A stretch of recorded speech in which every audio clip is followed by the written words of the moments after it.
Sa bawat hiwa ng pinya na kinakain natin, sa pizza, juice, dessert, o prutas sa supermarket, may isang pandaigdigang sistemang gumagalaw sa likod nito. Mula sa malalawak na taniman sa tropikong bansa sa Asya, hanggang sa mga daungan ng Europa at pabrika ng Amerika. Sino ang tunay na kumokontrol sa pineapple trade ng mundo? Sa video na ito ay aalamin natin ang 10 bansa na pinakamalaking exporter ng pinya sa mundo. Pang-ilan kaya ang Pilipinas? Number 10.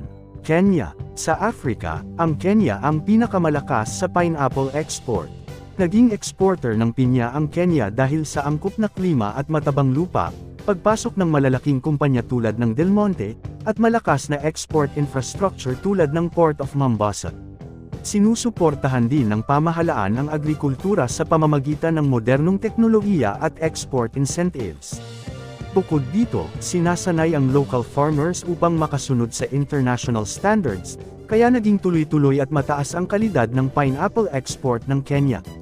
Ang Kenya ay nag-e-export ng humigit kumulang 40,000 tonelada ng pinya kada taon, na nagkakahalaga ng halos $29 million. Karamihan sa kanilang export ay napupunta sa Middle East at ilang bahagi ng Europe. Malaki ang ambag ng Del Monte Kenya, na siyang pangunahing producer at exporter ng pinya sa bansa. Number 9. Honduras. Ang Honduras ay isang bansa sa Central America, isang bansa na exporter din ng pinya. Naging exporter ng pinya ang Honduras dahil sa tropikal na klima at matabang lupa, pamumuhunan ng malalaking agribusiness tulad ng Dole at Chiquita, at malapit na lokasyon sa US market.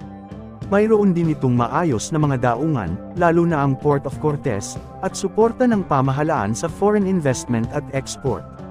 Dahil dito, naging tuloy-tuloy at mataas ang kalidad ng pineapple exports ng Honduras. Ang Honduras ay nag-e-export ng humigit kumulang 67,900 tonelada ng pinya kada taon o 67.9 milyong kilo batay sa 2023 data. Ang kabuuang halaga nito ay nasa $37.4 million, at karamihan ng export ay napupunta sa United States. Number 8. Mexico. Naging isa ang Mexico sa mahahalagang pineapple exporters dahil sa kombinasyon ng lokasyon, klima, modernong agrikultura, at malakas na access sa US market. May tropical at subtropical na klima ang ilang bahagi ng Mexico, kung saan ang pangunahing pineapple producing states nito ay ang Veracruz, Oaxaca at Tabasco, na kayang mag-produce ng mataas na ani at consistent na kalidad. Katabi ng Mexico ang United States, kaya ito ang pinakamalaking importer ng fresh pineapple. Ang Mexico ay nag-e-export ng humigit kumulang 27,000 hanggang 30,000 tonelada ng pinya kada taon, na nagkakahalaga ng halos $21 million. Karamihan ng export nito ay fresh pineapple at pangunahing napupunta sa United States, pati na rin sa Canada at ilang bansa sa Europe. Number 7. Ecuador. Ang Ecuador ay nasa equatorial zone, kaya mainit at mahalumigmig buong taon at angkop para sa tuloy-tuloy na produksyon ng pinya. Mayroong matabang lupa sa coastal at lowland regions tulad ng Guayas at Los Rios. Naging pineapple exporter ang Ecuador dahil sa pinagsamang natural na kondisyon, karanasan sa export agriculture, at access sa pandaigdigang merkado. Ang Ecuador ay nag-e-export ng humigit kumulang 35,000 hanggang 40,000 tonelada ng pinya kada taon, na may halagang nasa $25 million hanggang $30 million. Karamihan ng export ay fresh pineapple at pangunahing napupunta sa United States at Europe. Number 6. Thailand. Ang Thailand ang tinatawag na global capital ng canned pineapple.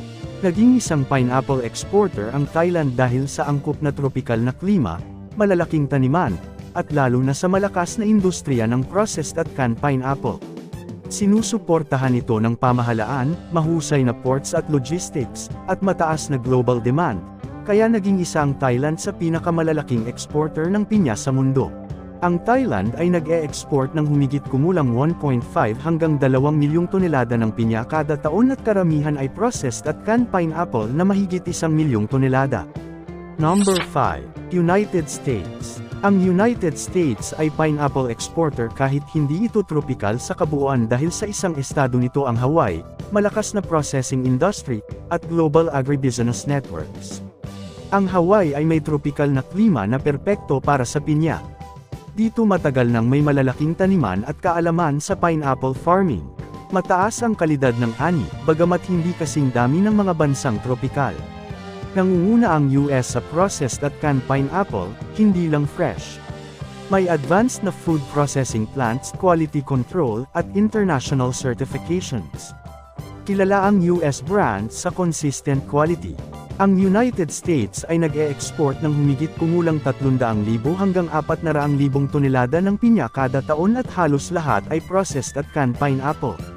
Napakaliit lamang ng fresh pineapple export nila. Number 4. Belgium. Naging pineapple exporter ang Belgium kahit hindi tropical dahil sa papel nito bilang logistics at re-export hub ng Europa. Dumadating sa Belgium ang pinya mula sa Costa Rica, Ecuador, Ghana, Panama at iba pa. Mula rito, inirerepack, iniimbak, at ipinapamahagi ang pinya sa buong Europe. Ang inilalabas ng Belgium ay re-export at hindi lokal na ani. Naging pineapple exporter ang Belgium hindi dahil nagtatanim ito ng pinya, kundi dahil isa itong re-export at logistics hub ng Europe. Dumadaan sa Port of Antwerp ang mga pinya mula sa mga tropikal na bansa, kung saan ito iniimbak, ni-repack, at muling ine-export sa iba't ibang bansa sa Europe. Ang Belgium ay nag-e-export na karamihan ay re-export ng humigit kumulang 500,000 hanggang 600,000 tonelada ng pinya kada taon. Halos lahat ay fresh pineapple na galing sa tropikal na bansa ay ipinapamahagi sa Germany, France, Netherlands, UK, at iba pang EU countries. Number 3. Netherlands. Ang Netherlands ay hindi tropikal na bansa. Walang malalawak na taniman ng pinya. Pero sa kabila nito, isa ito sa pinakamalalaking pineapple exporters sa mundo. Paano nangyari ito?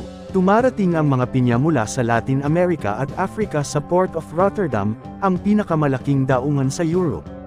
Dito, ang pinya ay iniimbak sa cold storage, nire-ripen, nire-repack, at inaayos ayon sa EU food standards. Pagkatapos, ang parehong pinya ay muling ini-export patungo sa Germany, France, UK, at iba pang bansa sa Europe, mas mabilis, mas sariwa, at mas organisado. Hindi nagtatanim ng pinya ang Netherlands. Sa halip, kontrolado nito ang daloy ng kalakalan. Sa mundo ng agrikultura, minsan ang may hawak ng daungan, ang siyang may hawak ng merkado.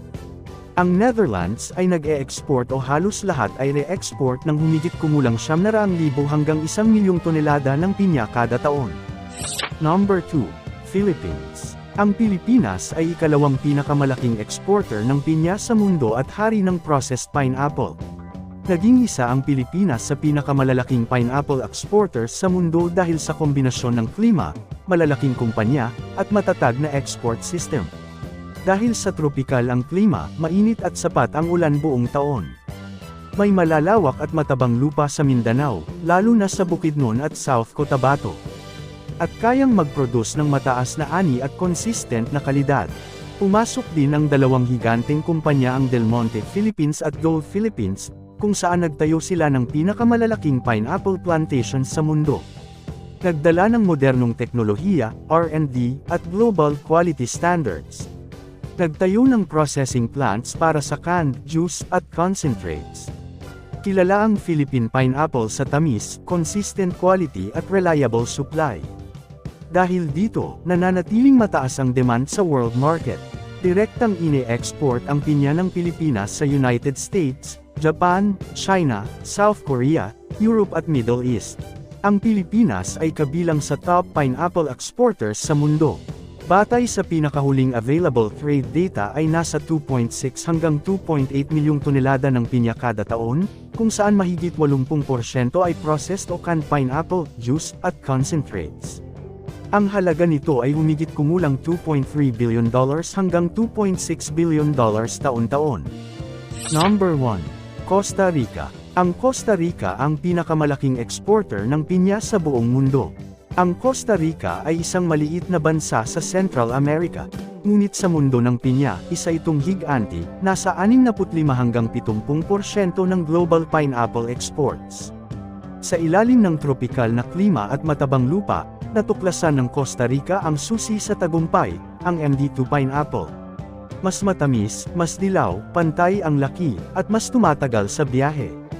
Ito ang pinya na minahal ng mga supermarket sa buong mundo. Sa tulong ng malalaking kumpanya tulad ng Dole at Del Monte, nagtayo ang bansa ng modernong mga taniman at pakang plants. Mula sa bukid, dumadaan ang pinya sa cold storage at diretso sa mga daungan, handa para sa mahahabang biyahe patungong Amerika at Europa. Habang ang ibang bansa ay nakatuon sa canned pineapple, ang Costa Rica ay tumutok sa fresh pineapple market. Ngayon, mahigit kalahati ng fresh pineapple sa mundo ay nagmumula sa iisang bansa. Ang Costa Rica ang #1 pineapple exporter sa mundo, lalo na sa fresh pineapple, batay sa pinakahuling trade data nasa 2.8 hanggang 3 milyong tonelada kada taon, at humigit kumulang $1.8 billion hanggang $2 billion ang halaga. Ang mga pangunahing destinasyon nito ay ang United States, Europe tulad ng Netherlands, Germany, UK, at France, at sa China at Japan. Sa likod ng bawat hiwa ng pinya ay may kwento ng mga bansa, magsasaka, at pandaigdigang kalakalan. Mula sa mga plantasyon ng Latin America hanggang sa pabrika at bukirin ng Asya, ang pinya ay naging tahimik na haligi ng global economy. Ito ang kwento ng pinya, simple sa itsura, ngunit napakalaki ng papel sa ekonomiya ng mundo.